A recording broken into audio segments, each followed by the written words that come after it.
Ya, Yes. ya, shalomku.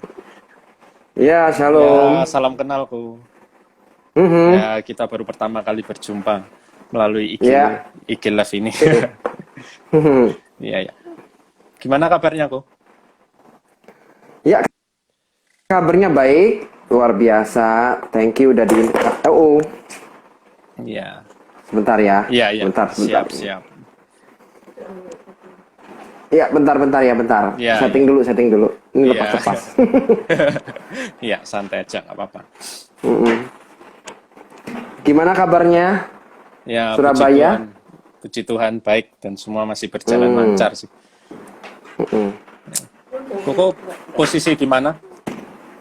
Aku posisi di Semarang. Iya. Posisinya sedang di Semarang. Sudah aman ya Semarang? Atau masih sama? Semarang sepertinya sudah lebih baik ya. Wah, puji Tuhan. Sepertinya sudah lebih baik dibanding sebelumnya Iya. ya gitu. Gimana Surabaya udah lebih better kah? Kembali ke zona merah sih berita terakhirnya. Oh, kembali ke zona merah ya. Iya, padahal sebelumnya sudah Wow. orange, kembali lagi ke Hmm. merah. Ya, Iya iya iya tapi iya iya. tapi semua masih berjalan dengan seperti biasa sih. Ya, puji Mhm, Tuhan lah. mhm, mhm. Ya, kalau boleh tahu, Ko Saputra, saya panggilnya Ko Saputra atau Ko Albertus? Albert aja Albert. Oh, Ko Master Albert. Albert. Oh, Master Albert, Albert. Albert. Ya, Mhm. ya, Ko Albert, pelayanan di mana? Aku melayani di Unlimited Fire ya. Aku main Iya, di Unlimited Fire sebagai leaders di sana, sebagai pemimpin di sana. iya. Dan sekarang sedang melayani di JKI Mar Sharon Iya. ya di youth-nya juga Hmm. gitu sih. Wah, tepat sekali. Saya memilih topik Mhm, how to be a great leader. Nah, saya berbicara dengan mhm. leadernya. Bisa belajar banyak ini malam hari ini. Saya juga masih Iya, belajar. iya, iya.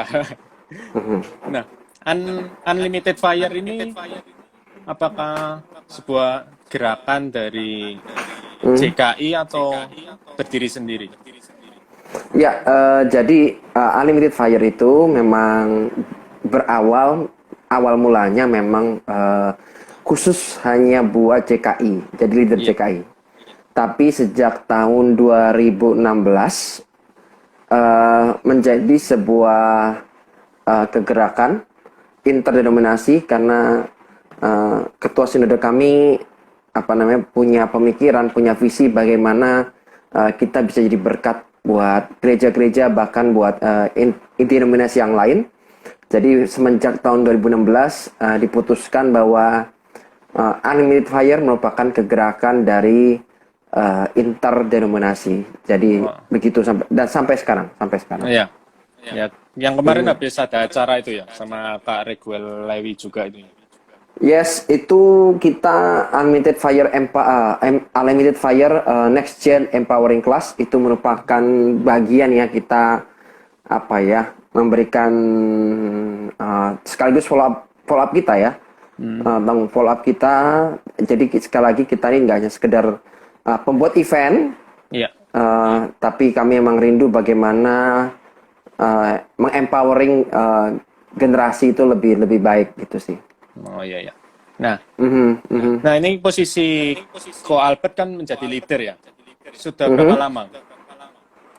Saya menjabat leader di mana dulu nih? Di Nih, Unlimited Fire. ya, leader yang Limited Fire saya bergabung di tahun 2016. Oh, 16 2016. sampai sekarang. Iya. Mhm. Nah, ini memang basicnya sebelum jadi leadernya Unlimited Fire ini apa sudah Mhm. menjadi leader di tempat lain di gereja lokalnya Ko Albert? Ya, saya melayani sejak tahun 2003. Saya berawal dari kampus malahan. Saya Oh, berawal dari kampus dulu, saya bertobat di sana, saya melayani di sana dan pertama kali saya dipercaya sebagai seorang pemimpin juga dari sana. Jadi dari kampus, dari PMK walaupun ketahuan umurnya ya, kalau Iya. 2003 kan ketahuan umurnya berapa. Ya, ya, by the way, memang memang dari sana saya berangkat.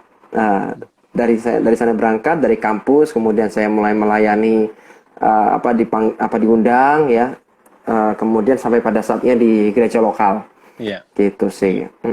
Nah, ketika awal dipilih menjadi leader, nih, kan awalnya dari kampus, kan memimpin hanya ya teman-teman ya di kampus. Nah, ketika diberi jabatan lebih tinggi di Unlimited Fire menjadi leader, ada Ya, perasaan minder atau seperti Musa ketika diutus, aku masih apa nggak pandai bicara. Terus seperti ya. Yeremia, aku nggak pandai bicara, aku masih muda. Apa ada perasaan seperti itu yang dialami Ko Alvin? Ya, kalau saya sih merasakan bahwa ini suatu anugerah yang luar biasa ya. Saya percaya bahwa sebetulnya masih banyak orang yang apa ya, lebih capable lah. Ya, Lebih capable, mungkin lebih berkompeten daripada saya.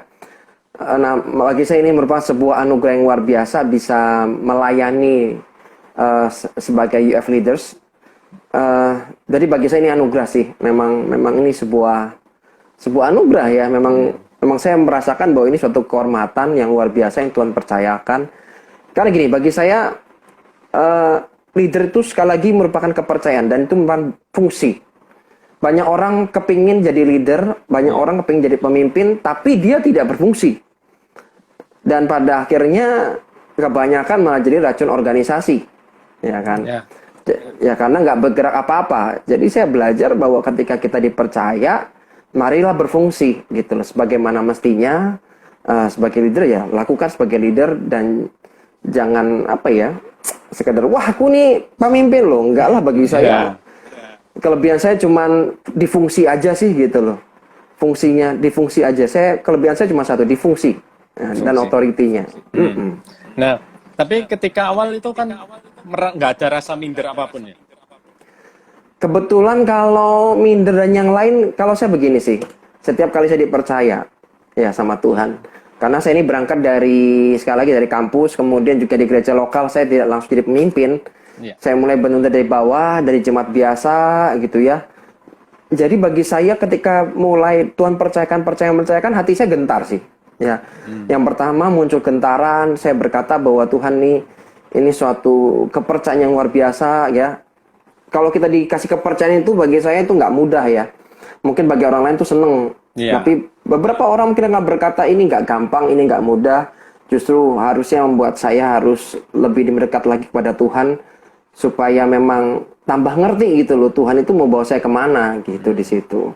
Gitu sih. Jadi kalau perasaan gini, kenapa nggak muncul rasa minder? Kenapa nggak muncul rasa nggak like dan nyalain? Bagi saya gini, orang kalau belum dipulihkan, gambar dirinya belum utuh, yang muncul nanti minder, Yes.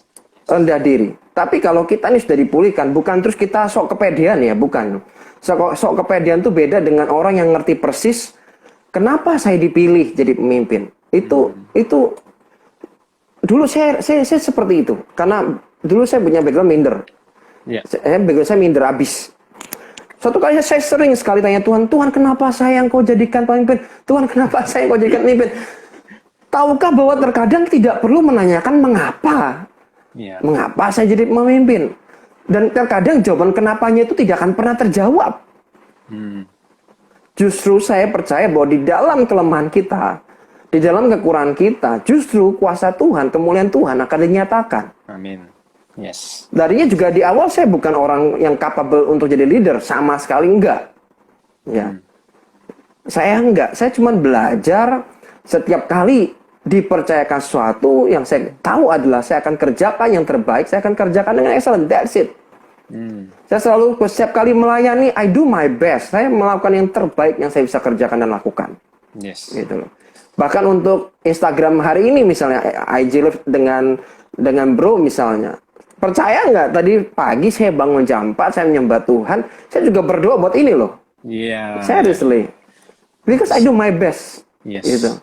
Dan saya sebetulnya juga bukan tipe orang yang nggak peduli, maksudnya mau yang nonton berapa, yang mau nonton berapa. Intinya I do my best. Aku melakukan yang terbaik, bukan buat siapa-siapa. Intinya saya lakukan buat Tuhan. Itu hati saya. Wow. Luar biasa. Iya. Wah. Nah, bagaimana ketika kita sebagai anak-anak muda mengalami rasa minder itu ketika kita dipilih menjadi leader? Apa yang harus kita lakukan? Menurut Ya. Ko Albert bagaimana? Mhm. Kalau ada minder, sekali lagi kalau ada minder ya, berarti ini ada masalah di, Gambar diri. menurut saya di gambar diri. Yes. Ya, gambar diri seseorang itu ini kan berarti kan ada sesuatu yang menurut saya perlu dipulihkan. Itulah mengapa kita ini jadi orang harus open ya, be open sama Tuhan dan juga pemimpin di atas kita. Ya. Ya, jangan ragu untuk kita nih minta di mentoring, jangan ragu untuk kita minta di coaching. Ya karena sekali lagi kita ini terbatas gitu loh. Iya. Kita butuh bantuan mereka. Kalau kita tahu bahwa kita ada luka, ketika kita berani ngomong, ya, saya minder loh, ya. Anda berani berkata saya minder, itu sudah selangkah lebih maju menuju pada kemenangan, membuat Anda menang atas minder Anda. Ya. Tapi ketika Anda mencoba untuk meng-close gitu ya, menutup diri dan seakan-akan dimasukkan pemikiran bahwa aku ini bisa kok, aku bisa. Cuma sekedar itu doang, tapi dalamnya nggak dipulihin. Ya hasilnya ntar sama aja menurut saya. Ya kita harus jujur dulu ya dengan diri kita, dengan mimpi kita bahwa aku ini minder. Berarti ada sesuatu dalam hidupku, mungkin ada kejadian trauma di masa lalu yang mempengaruhi sampai saat ini, sampai sekarang ini. Iya. Nah, jadi ketika itu dipulihkan, saya percaya gini, orang yang gambar dirinya nggak utuh, pada akhirnya ya, besok kalau dia jadi leader, dia akan cuma cari pengakuan, cari pujian, ya, yang dicari itu. Kalau nggak diakui orang lain, ya nanti dia marah, dia bisa kecewa, dia bisa pahit loh. Dan ujung-ujungnya dia akan banyak membunuh potensi-potensi yang Tuhan percayakan dalam hidupnya. Nah, kok bisa begitu? Bisa.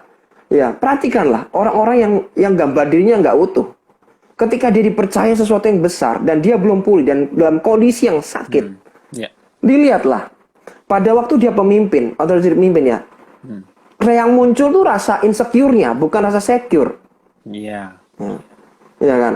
Kalau dia sudah utuh, ya, dia tahu siapa dirinya, betapa berharganya hidupnya, ya kan? Dan dia tahu calling Tuhan atas hidupnya apa, kehendak Tuhan atas hidupnya apa, fungsinya dia atas, dia punya talenta apa, potensi dia di mana, dia kuat di mana. Ketika dia kenal gambar dirinya, orang tuh lebih mudah untuk mimpin, karena dia tahu, oh ini saya kuat di sini, saya kuat di sini, saya kuat di sini. Yang ini saya lemah nih. Yang lemah di sini saya harus cerita dengan pemimpin saya bahwa saya punya kekurangan di situ. Dan jangan ragu untuk minta tolong. Ya kan? Iya. Kadang yang dibutuhkan dalam kepemimpinan adalah kerendahan hati. Itulah kenapa untuk menjadi yang terbesar diperlukan yang namanya kerendahan hati. Kerendahan hati, ya. Iya. Kerendahan hati mau belajar, kerendahan hati untuk kita jadi pribadi yang rentan. Rentan tuh, saya berusaha ketika saya jadi pemimpin dari dulu. Saya tidak berusaha untuk bagaimana saya menjadi leader yang sempurna. Yeah. Karena saya percaya bahwa nggak mungkin kita bisa sempurna. Hanya Yesuslah yang sempurna. Ya. Saya mencoba untuk begini, menunjukkan justru betapa rentannya saya sebagai pemimpin. Ya. Saya rentan. Saya punya kekurangan. Dan saya nggak ragu ketika saya bicara, saya menyampaikan firman Tuhan, terutama dalam local church, saya nggak segan untuk menceritakan bahwa saya punya kekurangan ini. Tujuannya apa sih? Supaya mereka tahu bahwa saya juga tidak sempurna, dan itulah mengapa mari kita bertumbuh bersama atas pengenalan akan Tuhan. Jadi lebih enak ngajaknya gitu, dibanding saya harus kasih pasang patron sepertinya sempurna, dan mereka susah untuk mencapainya. Lebih baik saya tunjukkan kerentanan, sehingga mereka mengatakan, oh pemimpin saya pun punya kekurangan. Itulah mengapa lebih enak untuk diajak untuk ayo jalan bareng. Nah. Begitu. Ya. Nah, berarti ini untuk menjadi great leader, kita harus memulihkan gambar diri dulu ya, yang pertama kali. Ya. Setuju. Ya. Betul. Ketika awal menjadi pemimpin kok, yang dialami Koko, tantangan apa yang pernah dialami? Ya, tantangan apa? Saya mau jujur juga sekarang ya. Ini mumpung banyak yang nonton juga, bahkan senior pastor saya juga nonton, Pastor Iman. Ya, Jadi saya mau cerita apa adanya. Di awal saya mimpin, saya dipercaya sel group ya, mimpin. Saya melakukan kesalahan yaitu salah baca firman, saya ngutip ayatnya keliru. Oh. Ini di sel group, ya kan? Ya. Bagi saya, ya dulu ya malunya setengah mati sih. Ya, waduh, salah gitu. Yang ngomong anggota membernya lagi yang ngomong, anggota sel grupnya lagi yang ngomong. Kayaknya keliru deh. Harusnya begini. Oh iya, but it's okay. Yang namanya orang belajar, ya, namanya orang belajar mimpin, pasti dalam tanda petik ya, pasti akan ada kesalahan-kesalahan. Ya, saya belajar kalau ada satu kali ada seorang yang bertanya sama saya, kok saya ini mau pelayan tapi kok di gereja saya susah sekali. Kenapa? Ya karena pemimpin saya dia pakai ayat bahwa haruslah kamu sempurna. Ya karena bapakmu juga sempurna. Saya ngomong dengan dia, lah kamu nunggu sempurna dan sempurnamu kapan? Iya, iya. Iya kan? Ya kamu gak akan pernah sempurna. Memang masih hidup di dunia kok masih daging ini di daging. Betul. Saya bilang, saya belajar satu hal begini. Ketika saya jadi pemimpin, yang saya lakukan adalah, kalau dulu waktu muda, saya awal-awal itu melakukan banyak kesalahan. Dan pemimpin saya mengampuni loh. Yes. Mengampuni kesalahan saya. Ya, namanya juga orang belajar. Kalau udah pinter mah, ngapain belajar lagi? Iya. Ya kan? Orang tuh, kenapa orang bisa expert? Karena itu jam terbangnya kan. Ada jam terbangnya, ada sekian tahunnya, ada pengalamannya, ada kebiasaan-kebiasaan yang dilakukan, sehingga membuat dia jadi expert. Nah, sebelum jadi expert, mau nggak mau, kan dari awal dulu. Dari awal, saya nggak percaya ada orang-orang yang langsung sempurna itu, saya nggak percaya. Iya. Pasti ada kesalahan-kesalahan dibuat, keputusan-keputusan yang salah. But it's okay, nggak masalah Anda buat salah. Ya, banyak pemimpin yang nggak jadi pada akhirnya, nggak bisa berkembang, nggak bisa bertumbuh karena takut berbuat salah. Iya. Bagi saya, jangan takut untuk berbuat salah. Salah itu nggak apa-apa. Kok bisa nggak apa-apa? Kalau kita pernah baca bukunya John Maxwell, kalau nggak salah judulnya Failing Forward, kalau nggak salah. Itu bagus banget bukunya. Suatu kali ada pengusaha mau bikin bisnis. Suatu kali dia tanya sama coachingnya, dia berkata bahwa aku mau bangun usaha nih. Aku mau searching kemana, ya kan? Searching yang bisnisnya perusahaan yang A atau B. Yang A ini kebetulan kondisinya bangkrut gitu ya, bangkrut dalam kondisi sulit, kondisi terpuruk dari atas turun ke bawah, hancur lebur. Yang satu ini lagi di top-topnya. Logikanya yang mana belajarnya? Ya mana yang top-topnya, ya nggak sih? Tapi coachnya ini di buku ini mau bagus berkata bahwa kamu belajar sama yang atas ambruk ke bawah. Yang mereka lagi, kenapa di situ? Karena di situ terlalu banyak harta karunnya. Kamu bisa belajar berbagai banyak kesalahan-kesalahan yang mereka lakukan sehingga kamu tidak perlu melakukan kesalahan-kesalahan yang lain. Kesalahan-kesalahan yang sama seperti yang dia perbuat. Jadi ketika saya melihat, ya ini benar juga gitu loh. Ya. Itulah kenapa untuk jadi seorang leader jangan takut Anda salah. Wajar, berbuat salah itu wajar. Saya pun sampai hari ini mungkin saya juga ada keputusan-keputusan saya yang bisa aja keliru, bisa aja salah. Bagian saya adalah banyak orang berkata bahwa pengalaman adalah guru yang terbaik. Bagi saya itu keliru. Ya. Pengalaman itu bukan guru yang terbaik kalau tidak dievaluasi. Yes. Ya. Jadi pengalaman kita yang misalnya kita buat kesalahan itu perlu dievaluasi sehingga apa? Oh, saya salahnya di sini. Kalau saya nggak begini maka tidak mungkin terjadi begini. Kalau tidak dievaluasi kita akan cenderung pada jatuh kepada lubang yang sama lagi. Iya. Nah, jadi bagi saya seorang pemimpin ketika saya awal memimpin, jujur saya berbuat banyak kesalahan. Keputusan yang keliru, banyak, jujur aja. Ya. Apakah pernah membuat sampai anggota sel grup keluar? Jujur, pernah. Ya kan? Pernah tekotek-kotek, anak ayam turun? Oh ya pernah. Ya, anak sel grup turun terus gitu ya. Sampai tersisa cuma 3. Saya pernah. It's okay. Dari situ saya belajar kok. Oh, harusnya saya begini. Oh, harusnya saya begini. Karena saya belajar di mana-mana bahwa di dalam kepemimpinan, ketika ada orang belajar mimpin, di awal-awal, mesti ada korban. Tanda petik ya, Ya, mesti ada betul. korban. Ya. Wah, ini luar biasa nih. Ini ada orang-orang hebat nih join semua nih. Halo, Ko Andi. Ya. Sutikno nih Master Shifu dari Solo. Wah, mantap Ya, nih. salam kenal semuanya. Yes. Oke, Nah, lanjut. ketika itu kan menghadapi tantangan seperti itu kok. Sebagai pemimpin, kita kan masih hidup di dalam daging. Pasti ada Yes. keegoisan kita kan. Pasti. Saya ini pemimpin. Mhm. Kalau saya berbuat seperti ini, ya udah terserah. Kamu mau keluar mau enggak, mau ngikut aku atau enggak, ya terserah kamu. Kan sebagian pemimpin seperti itu. Bagaimana kita nantinya bisa menjadi pemimpin yang bisa menerima orang-orang yang seperti itu. Jadi maksudnya tidak membiarkan Ya. orang untuk keluar.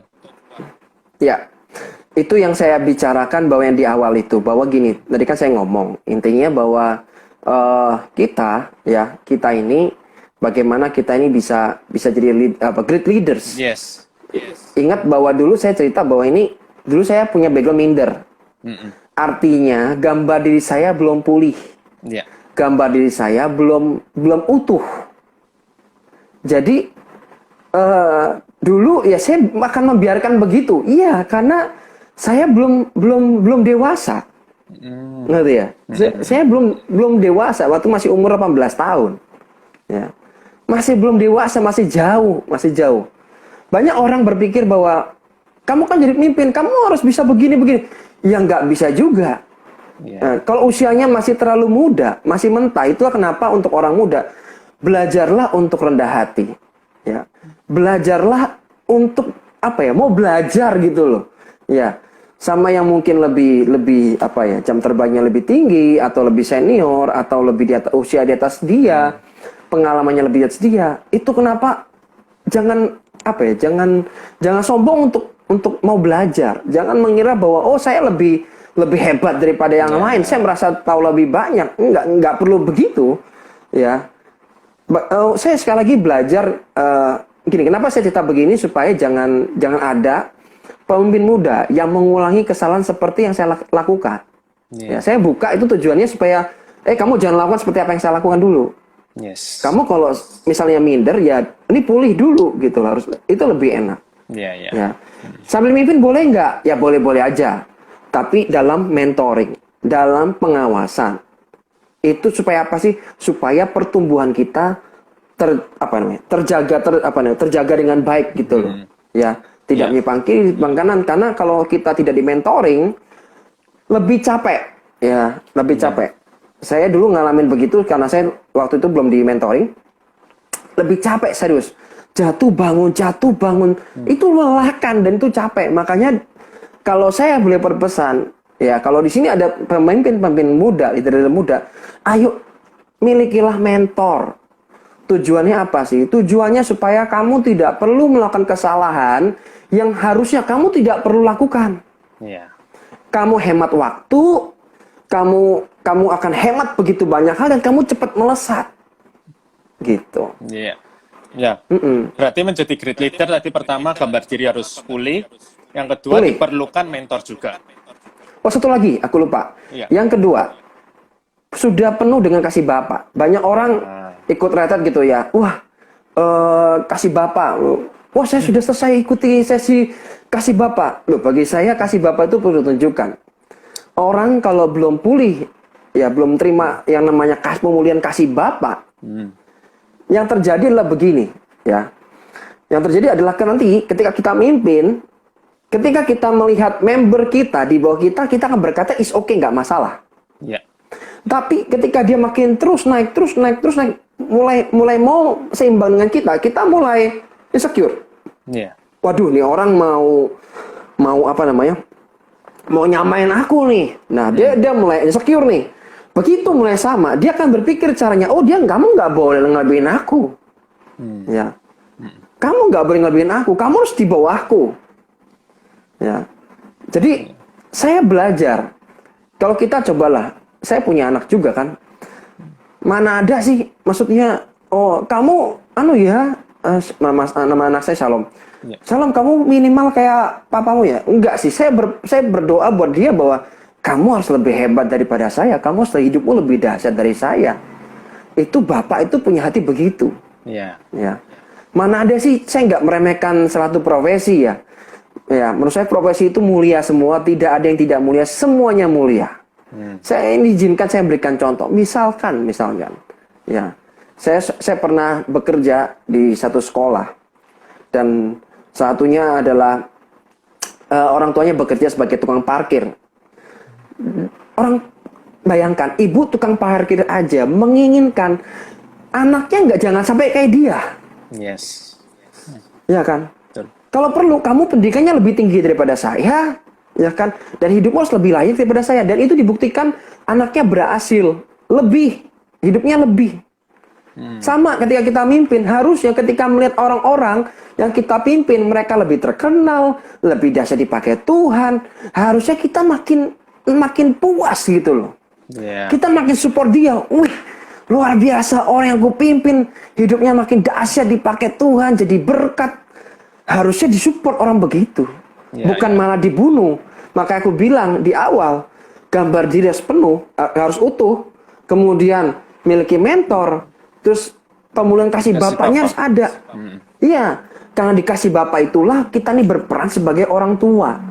Ya. Orang tua yang memang benar-benar yang melihat anaknya itu pengennya, kamu harus lebih dahsyat daripada saya. Setiap kali saya mimpin, saya ngomong dengan anak-anak bahwa, woi, kalian itu harus lebih hebat daripada saya. Itu kerinduan saya. Gitu. Kamu lebih terkenal daripada saya, malah bagus. Berarti saya berhasil. Ya. Ya kan? Itulah keberhasilan saya. Gitu. Berarti, oke. Ya, keberhasilan seorang pemimpin adalah menghasilkan pemimpin baru yang lebih hebat daripada dirinya. Setuju. Tetapi ini kan realitanya sebaliknya, kan, Bung. Ya. Kebanyakan pemimpin ini kan berarti kalau pemimpin nggak mau menghasilkan regenerasi yang baru, ini apa kan berarti ada dari gambar dirinya mungkin belum benar. Tapi ketika mereka sudah menginjak usia yang sudah tua, nah akhirnya mereka kan memilih generasi selanjutnya. Nah ini bagaimana supaya bisa memilih generasi itu supaya tepat sesuai dengan visi yang ia miliki saat awal itu. Nah, kalau saya, makanya gini, kita nggak bisa untuk orang berubah, susah. Ya, untuk orang berubah itu susah, apalagi mungkin sudah punya paradigma yang kuat, ya, punya dogma pemikiran yang kuat, sulit. Tapi bagi saya daripada nungguin orang berubah, lebih baik saya berubah terlebih dulu. Nah, lebih baik saya berubah dulu. Kalau saya berubah dulu, minimal orang-orang yang saya pimpin punya pemikiran seperti saya. Ya. Dan saya bersyukur orang yang saya pimpin punya pemikiran yang sama kayak saya. Mereka bukan tipe orang insecure, karena pemimpinnya bukan orang insecure. Gitu. Dan bukan gini, dan bukan memilih mereka bukan karena karena dia dekat dengan anak saya. Dekat dengan saya, maka saya pilih dia. Bukan karena dekat, tapi karena memang punya capable, punya kapasitas, punya kompetensi. Itulah yang membuat dia memang layak untuk melayani. Gitu. Jadi memang kita ini nggak bisa ngubah orang. Gitu. Tapi minimal kita bisa ngubah diri kita sendiri. Memang kayak gini tuh butuh kebesaran jiwa. Ya. Kalau kita nih ngaku bahwa kita nih pelayanan buat generasi, ya kita harus punya hati yang besar, hati yang gede, gitu loh. Karena kalau hati kita nggak besar, nanti isinya insecure doang. Nanti benihnya pada kita bunuh semua. Jadi makanya dari itu kalau ditanya, ya lebih baik nggak usah terlalu banyak ngurusin mereka yang nunggu nggak mau berubah. Lebih baik kita lakukan dulu, gitu. Kita berubah dulu. Berarti seorang great leader ini saya simpulkan juga dia harus mau berubah dari dirinya sendiri terlebih dahulu. Berarti memberi teladan. Setuju. Oke. Betul. Terus selanjutnya, selain itu great leader ini kan berarti harus juga mengenal domba-domba yang dia pimpin kan, member-member yang dia kenal, supaya nantinya bisa menimbulkan generasi yang capable itu tadi. Betul. Nah, ketika saat ini Koko memimpin di UF ini kan interdenominasi ya. Yes. Nah, untuk menerbitkan generasi pemimpin selanjutnya, apakah dia nantinya diambil dari eh, apa gereja lokalnya Koko atau bisa dari gereja yang lain? Kalau itu kan memang harus kesepakatan ya memang ya. Itu Iya. kan harus kesepakatan bersama. Kita ini kan kita masih berpikir juga ya ke depan seperti apa. Kita masih godok sih ke depan. Ya, tentunya belum bisa kita bicarakan sekarang. Iya. Tapi sebetulnya pemikiran kita sudah ada. Ya, pemikiran kita sudah ada. Pemikiran itu sudah ada. Ya. Memang yang paling sehat ya bukan wah, mending anak-anak kita aja yang menggantikan kita. Iya. Ya enggak juga gitu juga kali gitu ya. Anak saya masih umur 7 tahun suruh gantiin saya gitu. Ya nggak bisa lah gitu loh. Iya kan? Iya. Jadi memang kita lagi godok juga. Memang ya kita ada pemikiran ke sana juga. Tapi by the way memang yang sehat itu sekali lagi dilihat gitu ya. Kalau saya ketika memimpin, ya itulah yang membedakan antara leader dengan bos. Iya. Ya bos itu cuma nyuruh doang, ya kan. Betul. Bangun hidup orang enggak, cuma nyuruh iya, ya kan. Kamu pelayanan itu, kamu pelayanan itu, dibangun nggak hidupnya? Kagak, Enggak. ya kan. Iya. Nah, beda dengan seorang leader adalah bagaimana dia menggunakan tangannya, dia membangun hidup orang-orang yang dia pimpin, ya. Dia bagi hidupnya, dia share hidupnya. Yang Yesus lakukan pada murid-muridnya adalah dia membagikan hidupnya. Betul. Kepada orang banyak dia mengajar. Tapi kepada murid-muridnya dia menyatakan rahasia-rahasia. Ya. Rahasia yang orang banyak nggak ngerti. Ya. Itu bicara soal kehidupan. Nah, itulah kenapa ya kita perlu membangun hubungan. Bagi saya ketika kita mimpin, kita perlu membangun hubungan. Hubungan. Ya. Tidak peduli karaktermu itu apa, mau introvert kayak, mau extrovert kayak gitu ya. Ya. Mau extrovert, nggak bisa. Kita harus tetap membangun hubungan dengan orang-orang yang kita pimpin. Kalau nggak, kita nggak bisa relate dengan mereka. Kita nggak pernah tahu hati mereka bagaimana, hidup mereka bagaimana gitu ya. Ya. Selama pandemi ini aja, saya banyak telepon jujur aja. Gimana kondisimu? Kerjaanmu gimana? Ya, saya berusaha untuk tetap relate dengan mereka. Ya, bahkan ketika ada teman-teman yang orang yang saya pimpin berkata bahwa tolong doakan saya, ini sedang ada rotasi di perusahaan. Ya, mari kita doakan bareng. Ya, dikasih solusinya gimana caranya. Kalau misalnya ya sesuatu yang buruk terjadi atas hidupnya, bagaimana dia sudah menyiapkan hal yang baru lagi sehingga dia nggak kaget gitu ke depannya. Ya. Jadi sampai seperti itu bagi saya, kita harus lihat dengan mereka, kita harus build mereka, kita harus bangun mereka. Iya. Begitu. Oke. Nah, saya tertarik sama Yusuf ya, tokoh Yusuf. Nah, itu kan anak yang paling dikasih sama Yakub ya. Nah, berarti kan kalau di bayangan saya ini kan berarti anaknya dimanja. Tapi akhirnya ketika mengalami proses kehidupan itu, kan akhirnya menjadi orang terkenal di Mesir ya. Yang jadi, saya bilang bisa menjadi great leader saat itu. Nah, bagaimanakah menurutku Albert, Yusuf ini yang dahulunya dimanja, bisa menjadi pribadi yang seorang great leader itu? Ya, makanya saya juga bersyukur. Ya, saya bersyukur seorang Yusuf ya diproses demikian rupa.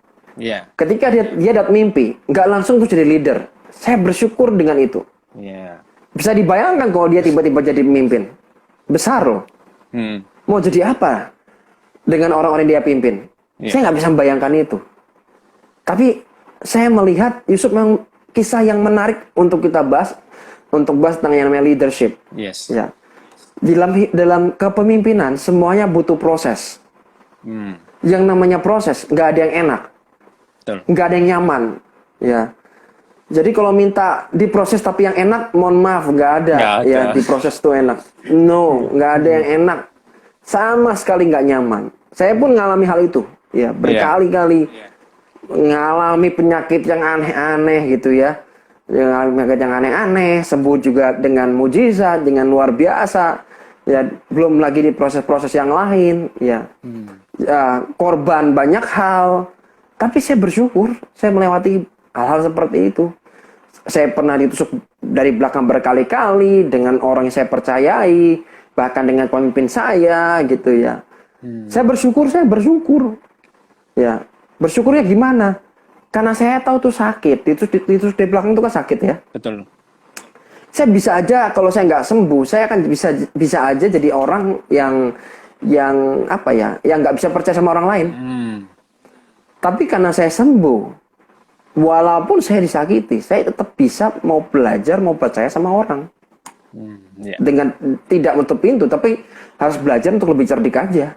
Ya, nggak modal tulus doang, tapi harus cerdik juga. Nah, juga demikian kalau saya ini pernah apa nih Mas, sebagai orang yang dipimpin, terus leader saya mungkin secara support kurang, secara apa namanya, secara mau apa ya, ketika saya naik dia tidak mendukung. Bagi saya itu menyakitkan. Tapi karena saya tahu itu menyakitkan, itu membuat saya ketika saya sembuh, ketika saya pulih, membuat saya ketika ada orang-orang yang berpotensi, saya punya kerinduan bagaimana bisa eksplor nih anak, sehingga anak ini bisa jauh lebih hebat dari kondisi yang sekarang. Karena saya tahu karena saya tahu kalau saya melakukan hal yang sama seperti yang pemimpin saya kerjakan dan lakukan, ya, maka saya sedang menyakiti dia. Gitu. Maka percayalah kenapa kok banyak muncul monster-monster gitu ya. Monster-monster. Banyak muncul monster-monster yang dari orang Kristen ya karena memang jangan-jangan memang karena dia disakiti. Disakiti tapi nggak pulih. Ya, tapi sebenarnya kalau itu pulih, sesungguhnya itu kan jadi kesaksian yang luar biasa. Saya kalau ngomong sama mereka, kalau mereka tanya kok bisa begitu, kok punya hati yang gede, ya karena saya mengalami itu. Saya tuh disakitin. Karena saya tahu sakitnya. Karena saya tahu sakitnya, saya nggak mau kamu sakit. Gitu. Itu. Berarti untuk proses menjadi great leader ini prosesnya begitu luar biasa ya, seperti yang dialami sama Ko Albert ini. Jadi Yusuf juga kalau jadi kalau misalnya Yusuf juga sama kan, sama kayak Yusuf juga kan. Pada intinya ketika dia ketemu saudara-saudaranya, tidak ada hasrat untuk membalas tuh. Ya, betul. Wah, itu saya nggak ada tuh hasrat untuk membalas. Kenapa? Karena Yusuf harus berterima kasih juga sama saudara-saudaranya. Kalau dia dibunuh selesai sudah. Ya kan. Tapi dia kan dibuang di sumur. Terus kan nggak jadi juga. Akhirnya dijual. Kalau nggak dijual, kalau nggak dijual, dia nggak bisa jadi orang nomor 2 di Mesir. Kadang kita harus berterima kasih sama orang-orang yang jatuhin kita, yang melukai kita, yang Tuhan pakai untuk menggosok kita, menggesek kita. Kenapa? Karena sebetulnya mereka lah kita ini bisa hidupnya lebih better, lebih naik terus ke level-level berikutnya. Maka dari itu kalau mungkin ada di sini yang sedang mengalami hal seperti itu, mari move on, mari move up. Jangan justru didramatisir. Lu kan dia sudah kenal kebenaran, kan dia sudah gini, kan dia sudah gitu. Bagaimanapun mereka juga masih manusia. Betul. Dan karena mereka masih manusia, berarti juga mereka punya potensi untuk mengecewakan. Maka dari itu berharaplah kepada Tuhan, karena Tuhan tidak pernah mengecewakan. Gitu. Kita lebih lanjut lagi, Ko. Kriteria-kriterianya menurut Ko Albert, seorang great leader ini bagaimana? Ya, bagi saya great leader itu satunya adalah, ciri khasnya adalah great learner. Great learner. Dia pembelajar yang baik. Kalau dia pembelajar yang baik, harusnya dia punya rendah hati. Karena untuk orang mau belajar dari orang lain, itu butuh kerendahan hati. Betul. Sulit kalau menjadi great leader kalau merasa dirinya masih buat apalah tanya sama orang itu, buat apa, dia lebih muda daripada aku, ngapain gitu, aku lebih senior. Justru kita keliru. Kalau kita tahu dia dipakai Tuhan luar biasa, kenapa kita nggak tanya ke dia, rahasianya apa sih? Kok kamu bisa diberkati begitu pelayananmu? Kok kamu hidupmu bisa diberkati luar biasa di bisnismu?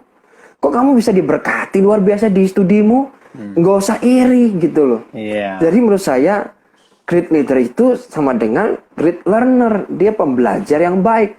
Karena John Maxwell pernah berkata bahwa seorang pemimpin yang berhenti belajar lebih baik stop untuk memimpin. Yes. Dan untuk menjadi great leader harus terus upgrade, terus update supaya ilmunya nggak gitu-gitu doang. Nah, banyak orang yang ilmunya gitu-gitu doang dari iya kan dari tahun berapa sampai berapa yang dibahas itu terus. Yes. Pernah ganti nggak? Kagak. Nggak. Ya karena memang yang dikuasai itu aja. Ya kan. Ya mari kita sebagai kalau pengen jadi great leader harus belajar jadi great learner, menjadi pembelajar yang baik juga. Yes. Gitu sih. Oke. Nah, ini semisal ada kasus loh. Kalau kita sebagai pemimpin, tetapi di anggota yang kita pimpin, member yang kita pimpin ini orangnya menutup diri. Ya. Jadi nggak mau open kepada kita. Jadi ketika ada terluka, dia nggak ada pemulihan.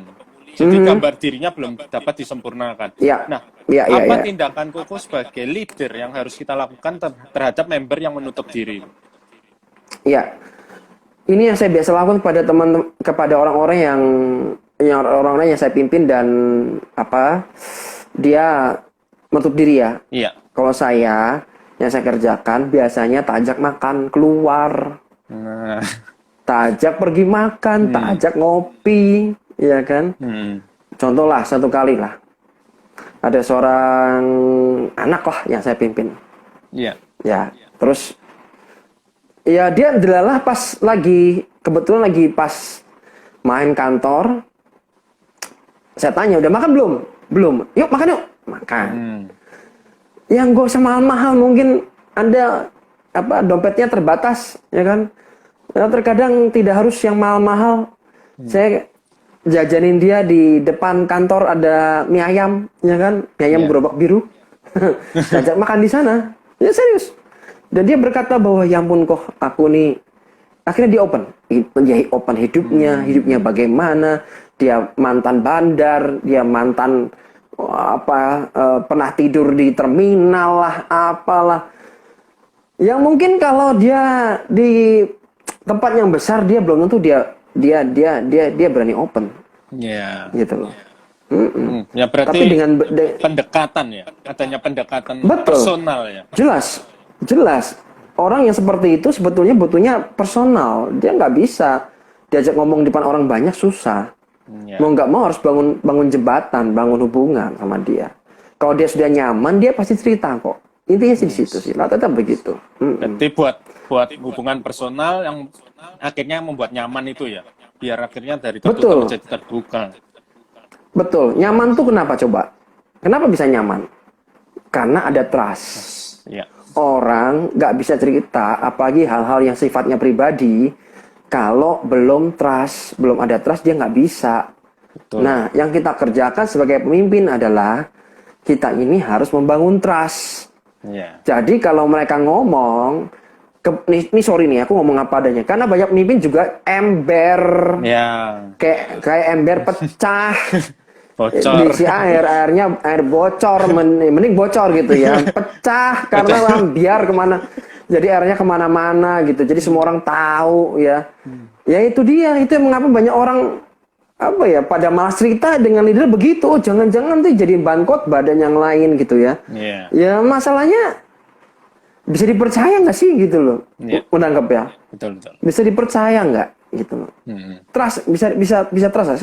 Saya belajar untuk bangun trust gitu loh. Dan orang ini pun waktu saya cerita sama bro ya, dan mungkin sama orang-orang yang ikut acara ini malam ini, saya sudah pernah tanya sama yang bersangkutan, boleh nggak sih ini ceritamu ini, hidupmu ini tak jadikan kesaksian gitu, boleh nggak sih? Oh ya boleh kok.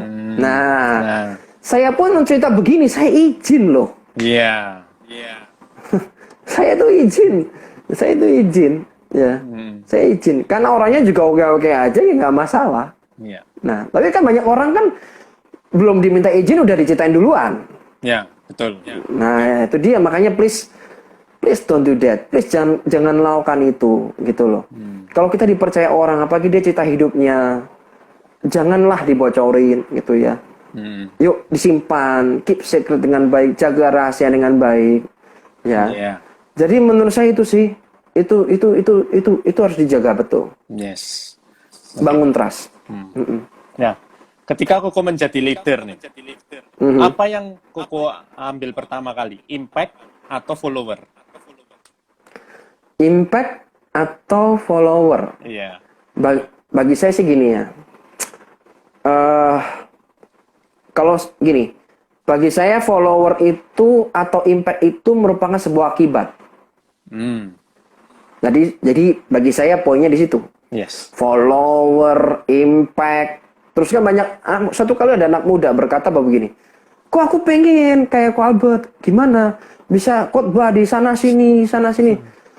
Umurnya masih muda. Dan saya berkata bahwa, ya kamu jangan jadi saya. Kamu jadilah dirimu sendiri. Sesuai dengan jadilah rencana Tuhan buat hidupmu. Yeah. Dan tahukah kamu bahwa kalau kita diundang, di-invite orang untuk berbicara, itu tuh buah. Iya. Nggak perlu dikejar-kejar. Apalagi menyodorkan diri sendiri gitu ya. Yeah. atau mengangkat diri sendiri. Ngapain? Ya. Untuk mendapatkan akibatnya, kita kerjakan sebabnya. Sebabnya itu dikerjakan. Iya. Gitu loh. Jangan ngejar akibat. Oh, supaya follower banyak. Lawang saya aja nggak mikirin follower juga kok. Iya. Santai aja kali, gitu kan. Santai aja. Lakukan sebabnya aja. Bagaimana follower banyak? Ya itu kan kerjakan sebabnya aja. Iya, betul. Kalau orang bisa merasakan dampak hidupmu, ya kan? Ya itu kan sekali lagi kan itu cuman impact follower sekali lagi itu akibat. Jangan kejar akibat, kerjakan sebabnya. Kerjakan sebabnya bagaimana? Hari ini mulai dari apa yang ada padamu. Yes. Tuhan percayakan apa sama kamu hari-hari ini? Talenta apa yang kamu punya? Mari kerjakan. Iya. Nanti follower datang sendiri. Iya, betul. Otomatis lama-lama kalau kamu kerjakan konsisten, nggak sekedar komit ya, tapi ada konsistensi di sana, maka pasti ada impact-nya. Iya. Dan impact-nya di mana-mana dimulai dari yang kecil. Iya. Jangan berharap bahwa saya pengen langsung berdampak besar. Omong kosong. Ya kan? Apalagi saya ingin berdampak bagi dunia. Saya belajar dari Mother Teresa. Mother Teresa ngomong bagus sekali, dia berkata, if you want change the world, go home and love your family. Jikalau kamu ingin mengubah dunia ini, Mother Teresa berkata, pulang ke rumah dan cintai family, cintai keluargamu. Baik kita ini terlalu muluk-muluk, mau mengubah dunia, lah yang di keluarga yang sedikit aja nggak bisa kok, gitu loh. Kok mintanya yang langsung besar? Itulah manusia begitu. Tapi kalau di sini ada pemimpin muda, sekali lagi saya mengatakan bahwa ayo lakukan apa yang menjadi bagianmu hari-hari ini. Apa yang Tuhan percayakan sama kamu, ayo kerjakan. Walaupun kecil tampaknya. Yang kecil itu, ya seperti 502 ikan lah. 502 ikan, yang tampaknya kecil. Tapi kalau ditaruh di tangan Tuhan, akan jadi greatness. Ya. Sesuatu yang tampaknya kekecilan, di tangan Tuhan akan jadi kebesaran.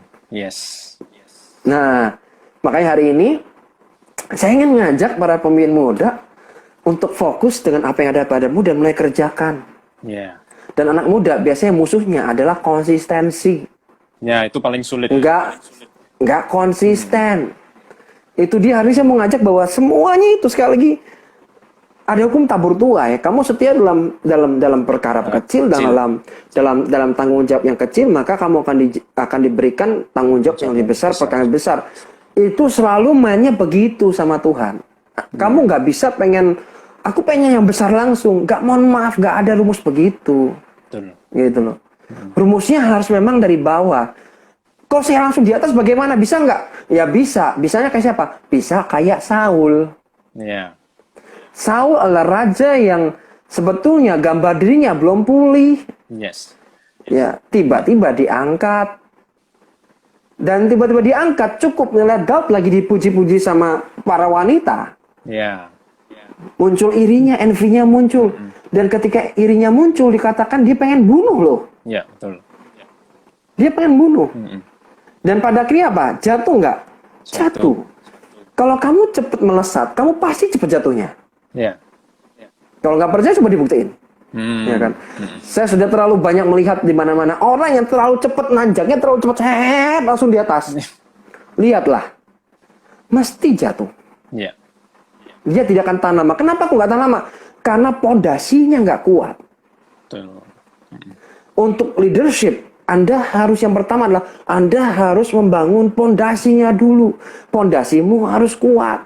Iya. Gitu. Pondasi hubunganmu sama Tuhan kuat. Pondasi gambar identitas dirimu kuat. Callingmu kuat. Kalau Anda nih kuat di situ, pondasinya kuat. Iya. Anda dimentok-mentok di atas, Anda akan juga kuat. Iya. Gitu. Oke. Anda nggak akan goyang-goyang. Diterpa angin, pasti terpa angin. Cuman bedanya adalah karena pondasimu kuat, Anda akan tetap berdiri tegak. Iya. Gitu. Yang lewat proses. Nih, contoh lah. Saya pakai pengandaian. Suatu kali ada teman kontraktor. Iya. Ditanya. Nih, gua ada proyek buat lu. Ya. Coba lu bangun. Ya. Bangunan 6 lantai. Tak kasih waktu 1 bulan. Bisa nggak? Lu minta berapa aja gua kasih. Ayo. Dia bilang, nggak bisa lah. Lu minta berapa aja gue bayar kok. Nah kan. Ini iseng, saya tahu karena ini nggak mungkin bisa. Iya. Ya kan. Nggak bisa lah. Saya tanya, kenapa kok nggak bisa? Dia ngomong gini, ini ya dia bilang, kalau dicor aja, cor-coran aja, sudah dikasih obat, itu pun masih ini pakai obat loh ya. Iya. Apalagi nggak pakai obat. Yang pakai obat aja perlu waktu berapa waktu berapa hari, sehari apa minggu gitu, saya lupa. Seminggu atau berapa hari, sekian hari. Itu aja butuh waktu. Ya. Iya. Ditunggu, diem, jangan diapa-apain. Sama, itu pondasi kan? Itu pondasi. Lah, sama juga dengan kepemimpinan kita. Kepemimpinan kita makanya nggak bisa langsung di atas, jangan. Iya. Dari bawah dulu. Kalau kita dari bawah tuh enak, naiknya ke atas lebih enak. Ketika mimpin, jauh lebih mudah. Iya. Karena kita punya basic, punya dasar. Dan kita harus tahu harus bagaimana. Kita tahu harus bagaimana memperlakukan orang lain. Ya, kita tidak menganggap mereka sebagai objek, tapi menganggap mereka sebagai subjek. Betul. Ya kan, banyak orang menganggap bahwa ini sebagai objek aja. No. Orang yang kita pimpin itu bukan objek. Iya. Ya. Bagi saya mereka subjek, mereka orang loh. Iya. Orang yang perlu dibangun. Iya. Itu. Oke. Nah, berarti untuk menjadi great leader ini harus memiliki fondasi yang kuat ya, supaya kita Yes, nantinya betul. ketika sudah berada di top, kita tidak akan mudah jatuh ya. Betul. Yes. Betul banget, betul. Nah, sebelum berakhir ini Ko, ada pesan-pesan bagi generasi muda supaya nantinya bisa menjadi great leader. Ya. Saya belajar ya untuk menjadi apa? Sampai hari ini saya masih belajar. Iya. Masih belajar untuk menjadi great leader. Ya. Itulah mengapa untuk jadi great leader saya harus menjadi great learner. Saya harus jadi pembelajar yang baik. Iya. Yang saya kerjakan sekali lagi jangan takut salah. Iya. Kalau Anda pemimpin muda, jangan takut salah. Salah itu nggak apa-apa. Ya. Tapi please, ketika Anda salah, belajarlah di sana, Anda evaluasi dan jangan diulangi lagi. Itu satu. Yang kedua, jangan pernah cepat puas. Atau merasa bahwa Anda sudah mengerti segala sesuatunya. Enggak. Yeah. Yang namanya ilmu itu tidak pernah berhenti. Ya. Yeah. Tidak pernah berhenti. Itulah mengapa saya selalu belajar untuk ikut conference gitu ya. Yeah. Kemarin saya habis beberapa kali ikut conference. Tujuannya apa sih? Tujuannya tuh belajar. Besok Senin pun saya juga belajar. Saya ikut 100% original. Yeah. Ya. Itu saya ikut di situ. Ngapain? Bukan ngomong. Saya belajar. Ada waktu untuk bicara. Ada waktunya untuk duduk diam, belajar, mendengarkan orang lain ngomong. Kadang pemimpin susah untuk mendengar dari orang lain. Iya. Itu mengapa saya belajar untuk mendisiplinkan diri saya sendiri untuk mendengar orang lain bicara. Yes. Jangan maunya ngomong terus. Iya. Ya. Itu pesan saya buat anak muda. Ya, kalau kamu leader, dengarkan baik-baik, belajar, dengerin. omongannya orang. Ya. Iya. Lebih muda kek. Ya, saya kemarin ikut conference juga. Ya, itu satunya ngomong bagus, itu masih muda loh. Iya. Dan jujur ketika dia sharing, loh, saya belajar banyak loh dia loh. Saya belajar banyak. Nggak peduli itu dia lebih tua kayak, lebih muda kayak. Kalau kita punya hati mau belajar, kita akan dapatkan sesuatu yang baru. Ah. Ya, jadi ayo untuk jadi great leader, Anda harus jadi belajar untuk jadi great learner. Yes. Ya, pembelajar yang baik. Upgrade terus, update terus. Iya. Ya. Oke. Wow, luar biasa sharingnya kok. Tinggal beberapa detik lagi. Wah, Ya. belajar banyak dari Ko Albert nih. Tak terasa. Sama-sama saya juga mau belajar. Iya. Nggak kerasa ya? Iya. Mungkin lain kali kita bisa diskusi lebih lama lagi. Siap, Iya. siap. Oke. Terima kasih kok buat waktunya, buat sharingnya. Sama-sama, thank you udah di-invite. Iya, sukses selalu buat Koko dalam pelayanan, dalam apapun yang Yes, dikerjakan. thank you ya. Tuhan pasti Thank you. memberkati. Ya, Mudah-mudahan menolong ya. amin. Thank you, Ko. Amin. Ya, Thank you. Thank you. God bless you. Thank you semuanya. God Ya, bless. God bless.